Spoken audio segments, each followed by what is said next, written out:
తులసి spiritual ప్రేక్షకులకు స్వాగతం. శ్రావణ మాసం మనకు వచ్చేస్తుంది. ఈ వారంలో ఏ పూజలు చేసుకోవాలా, ఏ వ్రతాలు చేసుకోవాలా, ఏ నియమాలు పాటించాలో ఈ వీడియోలో చూద్దాం. ముందుగా లక్ష్మీ అమ్మవారిని మనం కీర్తిద్దాం. లక్ష్మీం క్షీరసముద్రరాజతనయాం శ్రీరంగధామేశ్వరీం దాసీభూత సమస్తదేవవనితాం లోకైకదీపాంకురాం శ్రీమన్మంద కటాక్షలబ్ధ విభవత్ బ్రహ్మేంద్ర గంగాధరాం త్వాం త్రైలోక్యకుటుంబినీం సరసిజాం వందే ముకుంద ప్రియాం. మనకి ముకుందుడికి చాలా ఇష్టమైనటువంటి అమ్మవారు అంటే విష్ణుమూర్తికి. విష్ణుమూర్తి యొక్క హృదయంలో ఆమె తిష్ట వేసుకుంది. శుద్ధ లక్ష్మీర్మోక్షలక్ష్మి జయలక్ష్మి సరస్వతి శ్రీలక్ష్మి వరలక్ష్మిశ్చ ప్రసన్న మమ సర్వదా అన్నాం. అంటే మోక్షలక్ష్మిగా ఆమె, శ్రీలక్ష్మిగా, వరలక్ష్మిగా, అష్టలక్ష్మిగా మనకందరికీ కూడా అష్టైశ్వర్యాలను కలిగిస్తుంది మహాలక్ష్మి తల్లి. అందువల్లనే శ్రావణ మాసంలో మీరు ఏ స్త్రీనైనా చూడండి, మీరు కాళ్ళకు పసుపు రాసేసుకొని కుంకుమాలు పెట్టేసుకొని అసలు హడావిడిగా పట్టు చీరలు కట్టేసుకొని దేవాలయాలకు వెళుతూ పూజలు పునస్కారాలు ఇళ్లల్లో చేసుకుంటూ పిండి వంటలతో బిజీగా ఉంటూ బ్రహ్మాండంగా చేస్తారు. అసలు ఆడవాళ్ళు మొత్తం ఇంకా ఫోన్స్ కనుక మీరు చూసుకుంటే అసలు శ్రావణ మాసంలో ఆడవాళ్ళు కూడా ఫోన్లు వాడరు. గృహిణులు ఈ వరలక్ష్మి వ్రతాలు చేసేవాళ్ళు ఫోన్లు తగ్గించేస్తారు ఆటోమేటిక్గా. మరి ఈ శ్రావణ మాసం మహావిష్ణువుకు కూడా చాలా ఇష్టం అండి. శ్రవణ నక్షత్రంలోకి చంద్రుడు వచ్చినప్పుడు ఆ మాసాన్ని శ్రావణ మాసము అని అంటాం. శ్రీ వెంకటేశ్వర స్వామి వారిది శ్రవణ నక్షత్రం. మకర రాశి వాళ్ళందరికీ కూడా శ్రావణ మాసంలో చాలా బ్రహ్మాండంగా ఉంటుంది. మీ అందరికీ కూడా ముఖ్యంగా మకర రాశి వాళ్ళందరూ కూడా మీరు శ్రావణ వారాల్లో 4 నుంచి 5 శ్రావణ వారాలు వస్తాయి మనకి. శుక్రవారాలు, శ్రావణ సోమవారాలు చేసుకోవాలా, శ్రావణ మంగళవారాలు చేసుకోవాలా, శ్రావణ శుక్రవారాలు చేసుకోవాలా, శ్రావణ శనివారాలు కూడా చేసుకునేటటువంటి వాళ్ళు చాలామంది ఉన్నారు. ముఖ్యంగా ఫుల్ డిమాండ్ ఏంటంటే శ్రావణ శుక్రవారాలు. మరి ఈ వారాల్లో చేసుకొని అందరూ కూడా మకర రాశి వాళ్ళంతా కూడా కొల్హాపూర్ వెళ్ళి మహాలక్ష్మి తల్లి దర్శనం కనుక చేసుకున్నట్లయితే చాలా ప్రాబ్లమ్స్లో ఉన్నామండి అని అనేటటువంటి వాళ్ళందరూ కూడా మీకు లాసుల్లో ఉన్నాం అనుకునేటటువంటి వాళ్ళందరూ కూడా రికవర్ అవుతారు. కాబట్టి ఈ యొక్క శ్రావణ మాసంలో మనం చేయాల్సింది ఏమిటండి అని అంటే శ్రావణ సోమవారాలు ఫస్ట్ డిస్కస్ చేద్దాం. ఈ శ్రావణ సోమవారాలు అందరూ కూడా తెల్లవారుజాము నిద్ర లేవడం, నదీ స్నానాలు చేయడం, రావి చెంబుల్లో నీళ్లు పట్టుకొని ఈ యొక్క మారేడు ఆకులను తీసుకొని ఆ దగ్గర ఉన్నటువంటి శివాలయాలు లేదా మీ ఇంట్లో చక్కగా బొటనవేలు సైజు కంటే చిన్న సైజు ఉన్నటువంటి శివలింగాలు పెట్టుకోండి. పెద్దవి పెట్టుకోకూడదు అనుకుంటే మీరు చేసుకుని ఓం నమ శివాయ అనేటటువంటి మహామంత్రంతో మీరు ఆ 4-5 సోమవారాలు వస్తాయి. శ్రావణ సోమవారాలు చేసుకున్నట్లయితే ఐశ్వర్యం ఈశ్వరాదిత్యత్ అన్నారు, మీరు ఐశ్వర్యవంతులు అయిపోతారు. ఇక శ్రావణ మంగళవారాలు. ఈ శ్రావణ మంగళవారాలు చాలా శ్రేష్టమైనటువంటివి.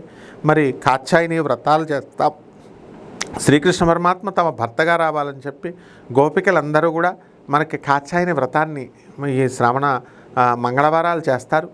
అప్పుడు ఆ స్నానాలు చేసేటప్పుడు దిగంబరంగా వాళ్ళ స్నానాలు చేస్తుంటే అలా చేయకూడదు. కాబట్టి ఆ వ్రత ఫలితం రాదు. కాబట్టి కృష్ణ పరమాత్మ ఆ వస్త్రాపహరణం అనేటటువంటి దాన్ని చేస్తాడు, ఆ లీలని. కాబట్టి ఆడవాళ్ళు కూడా మీరందరూ కూడా నగ్నంగా స్నానాలు చేయకండి. ఏదో ఒక మగవాళ్ళైనా సరే గుడ్డలు పెట్టుకొని స్నానాలు చేయాలి, గుడ్డలు వేసుకొని.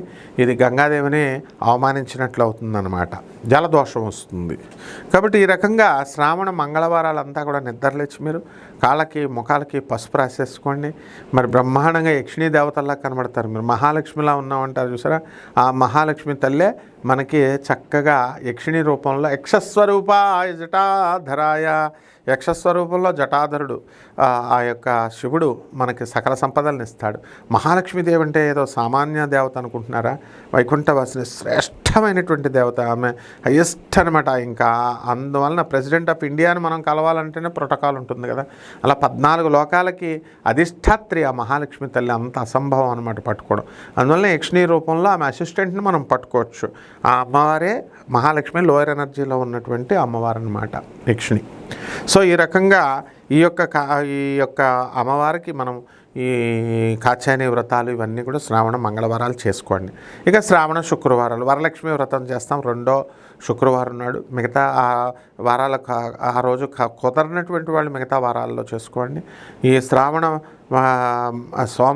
శుక్రవారాలు మనం చేసినటువంటి వాళ్ళు చారుమతి అనేటటువంటి ఆమె తనకి భర్తతో చక్కగా పాతివ్రత్యంగా ఉంటుందని ఆమె సేవలను చూసి భర్తకి సేవలు చేసుకుంటుంది అంతే. మీరందరూ చేసుకోవట్లేదా? మరి మీకు ఎందుకు రావట్లేదు కళల్లో? అడగాలి మీరు, లక్ష్మీదేవిని అడగాలి మీరు. చారుమతికి ఎందుకు వచ్చావమ్మా, మాకెందుకు రావట్లేదు నువ్వు? ఆవిడేం కూర్చొని తపస్సులు చేసిందా, లేకపోతే యోగా మెడిటేషన్ సెంటర్లకు వెళ్ళిందా? ఆమె భర్తగా టైంకి టిఫిను కాఫీ అన్నీ ఇచ్చేది. దానికే లక్ష్మీదేవి ప్రసన్నం అయిపోయింది. నువ్వు వరలక్ష్మి వ్రతం చేసుకో అంది.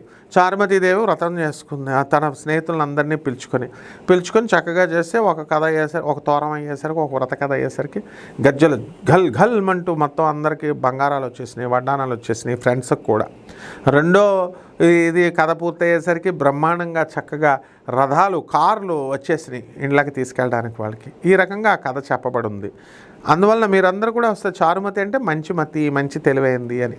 గురువు యొక్క అనుగ్రహంతో ఆ చారుమతి తెలివైంది వస్తుంది. జ్ఞానం ఎప్పుడు గురువు. మీకు గురువులే లేరు, అందుకే మీరు ఎన్ని వరలక్ష్మి వ్రతాలు చేసినా సరే మీకు ఫలించట్లేదు. అంటే ఆర్భాటమైనటువంటి పూజలు చేయకూడదు. మనం వాట్సాప్ గ్రూపుల్లో పెట్టడాలు ఇలాంటి రహస్య సాధన చేయాలి ఎప్పుడు కూడా మహాలక్ష్మి తల్లికి.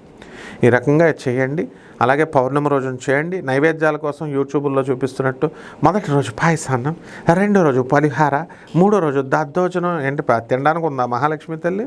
ఆమె మనకి ఇస్తోంది తిండి, బియ్యము ఇవన్నీ కూడా. మనం ఆమెకి ముందు బిల్డప్లా, యూట్యూబ్లో ప్రదర్శనలా, ఇవేమీ అవసరం లేదు. గుడోదక నివేదనం సమర్పయామి. ఆమెకు బెల్లం ముక్క పెట్టినా చాలా సంతోషిస్తుంది. కుంకుమార్చన చేయాలి.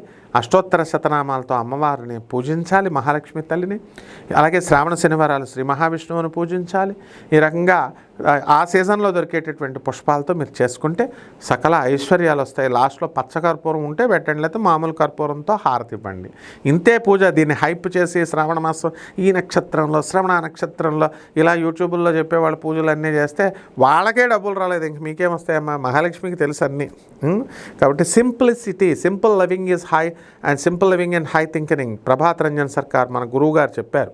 సుభాష్ చంద్రబోస్ మేనలుడు, సాక్షాత్తు పరమేశ్వరుడు, సాక్షాత్తు కృష్ణుడు స్వయంగా భూమి మీదకి వచ్చి శంబాలా నగరంలో, జార్ఖండ్ సింగభూమిలో జమాల్పూర్లో పుట్టి సింగభూమిలో ఆశ్రమాన్ని స్థాపించి అక్కడ కల్కి అవతారం ఆవిర్భావ ప్లేస్ను మనందరికీ చూపించినటువంటి కలియుగ భవిష్యోత్తర పురాణంలో చూపించినటువంటి దాన్ని ఈ కలియుగంలో ఈ 2026 సంవత్సరంలో మనకు చూపించారు గురువుగారు. కాబట్టి ఆ విషయాలన్నీ మనం నెమ్మదంగా తెలుసుకుందాం. ఈ రకంగా చేసి మహాలక్ష్మి అమ్మవారి యొక్క కృపకు పాత్రలు అవుదాం.